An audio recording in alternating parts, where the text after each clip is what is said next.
भाई मैंने तो ईमानदारी से अपना गठबंधन, अपना फर्ज निभाया। अब सामने वाले की करनी है, सामने वाले के कर्म हैं जो उन्होंने किया नहीं किया।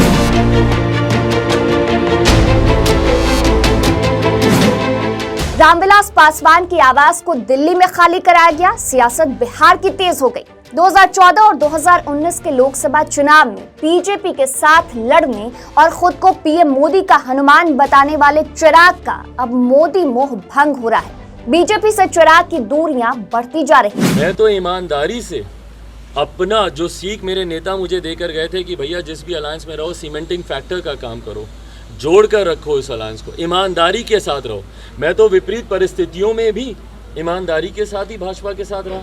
मुख्यमंत्री नीतीश कुमार जी को रातों रात 2017 में आप गठबंधन में वापस लेकर आ गए और ये वही मुख्यमंत्री हैं जो 2014 में प्रधानमंत्री जी के प्रधानमंत्री पद की दावेदारी के नाम पर ही उनका हाथ छटक कर अलग हुए थे। उस वक्त जब कोई भारतीय जनता पार्टी के साथ नहीं खड़ा था तो लोक जनशक्ति पार्टी ही उनके साथ खड़ी थी। आदरणीय रामविलास पासवान जी, चिराग पासवान, जब अछूत माना जा रहा था भारतीय जनता पार्टी को, सिर्फ शिवसेना और अकाली दल के अलावा कोई तीसरा अलाई इनके साथ जाने को तैयार नहीं था। हम लोग के जाने के बाद तमाम टीडीपी वगैरह साउथ के जितने हैं सब उनके साथ जुड़ने लगे। 2017 में जब ये आए तब भी हम लोगों ने भाजपा से ईमानदारी से अपना गठबंधन धर्म निभाया।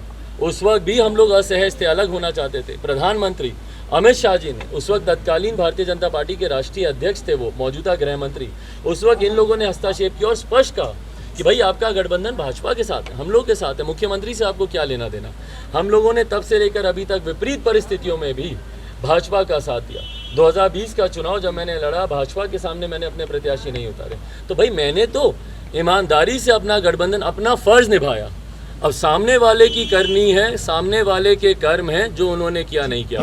सत्ता में दूरी के बाद दोनों के बीच का भावनात्मक लगाव भी खत्म हो रहा है। कल तक चिराग की जुबान पर मोदी विरोध का वह तक नहीं था, आज पूरे सरकार की नीति पर ही सवाल उठा रहे हैं। हालांकि ऐसा भी नहीं है कि चिराग अकेले पड़ रहे हैं, बल्कि पुराने रिश्तों में चोट खाए चिराग को नई राहें दिखने लगी हैं, नए दोस्त मिलने के आसार बढ़ गए हैं।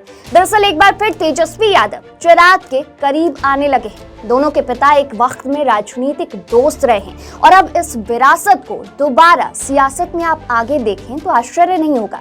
अभी ना बिहार में चुनाव है और ना ही कोई ऐसा चुनाव है जिसको लेकर चिराग और तेजस्वी चिंतित हों। लेकिन 2024 अब इतना दूर भी नहीं है कि राजनीतिक दल आराम कर सके। लिहाजा नए समीकरण को बनाने और पुराने समीकरणों को तौलने की कवायद चल रही है। तेजस्वी सत्ता से बाहर हैं और हर हाल में नीतीश को हटाकर कुर्सी लेना चाहते हैं। लिहाजा चिराग को तौलने और उन्हें अपने पाले में बिना शर्त लाने की कोशिश कर रहे हैं। तेजस्वी की इस कोशिश को आगे बढ़ाने का जिम्मा राजद के वरिष्ठ नेता श्याम रजक को दिया गया। रामविलास की तस्वीर फेंकने को सबसे बड़ा मुद्दा बनाने की कोशिश करते हुए श्याम रजक चिराग पासवान से पटना में मिले हैं। जब ये मुलाकात हुई, कुछ अलग ही राजनीतिक चर्चाएं शुरू हो गई।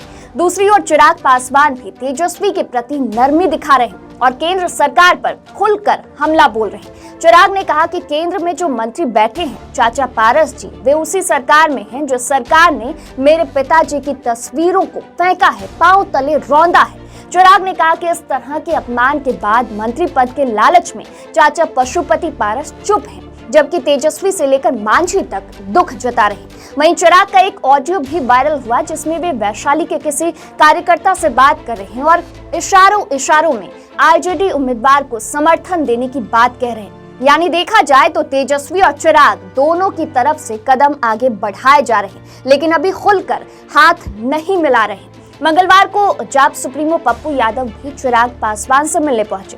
यहाँ उन्होंने कहा कि रामविलास मेरे पिता समान थे, हम लोगों ने काफी लंबे समय तक साथ में राजनीति की, ऐसे में उनकी तस्वीरों को फेंकना उनकी बेइज्जती करने जैसी है। पप्पू यादव ने कहा कि हम लोगों की मेंटालिटी जो है वो एक जैसी है, हम लोग आपस में भाई हैं और हमेशा भाई रहेंगे। आप सुनिए पप्पू यादव की बात।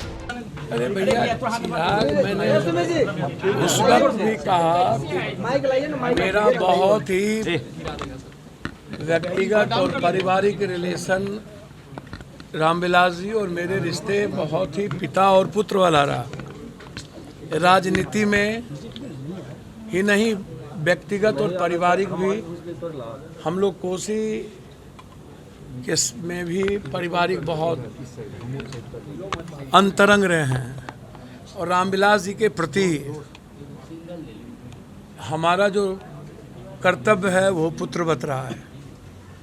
चिराग जी जो घटना घटित हुई और जिस तरीके से आप आश्वासन देते रहे और इन्होंने हमेशा उस मूल्यों को मेंटेन किया, कभी भी बीजेपी के खिलाफ, नरेंद्र मोदी जी या अमित शाह जी के खिलाफ कभी इन्होंने बात नहीं कही। पिता की राजनीतिक विरासत के बाद परिस्थितियां चिराग जी को इस मोड़ पर खड़ा कर दी कि लीडर तो हो ही गए और संघर्ष करने की भी ताकत बना दी। अब मुझे लगता है कि बीजेपी ने बाबा साहब अम्बेडकर की तस्वीर और रामविलास जी की तस्वीर, जिस तरीके से आप पद्मश्री देते हो रामविलास जी को, और उसके बाद ऐसी कौन सी चीज़ें आ गई, आप तो आरएसएस से लेके सबको फ्री में घर दिए हुए हो, और कौन सा ऐसी आफत आ गई कि उस घर से वहाँ जगजीवन बाबू की स्मृति है, कई लोगों की स्मृति है। रामविलास जी जैसे शख्सियत, यदि मैं बात करूं बाबा साहब अम्बेडकर के बाद जिन्होंने बड़ी मजबूती के साथ, काशीराम जी, रामविलास जी जिस तरीके से दलित मूवमेंट को पूरे देश और दुनिया में आगे बढ़ाया, और जब बात आती है समाज के सामाजिक न्याय की तो उसमें रामविलास जी का जो कमिटमेंट रहा है और समाज के सभी वर्गों के प्रति जो रामविलास जी का रेस्पेक्ट है, वो किसी भी लीडर का आज के डेट में, हर वर्ग धर्म, वो कोई जाति हो, शायद बिहार में इससे बड़ी पर्सनैलिटी कभी हो पाए कि नहीं मुझको नहीं पता, अभी तक नहीं है। और यह घटना बिल्कुल मैं कल्पना भी नहीं कर सका कि इतनी बड़ी घटना हो सकती है।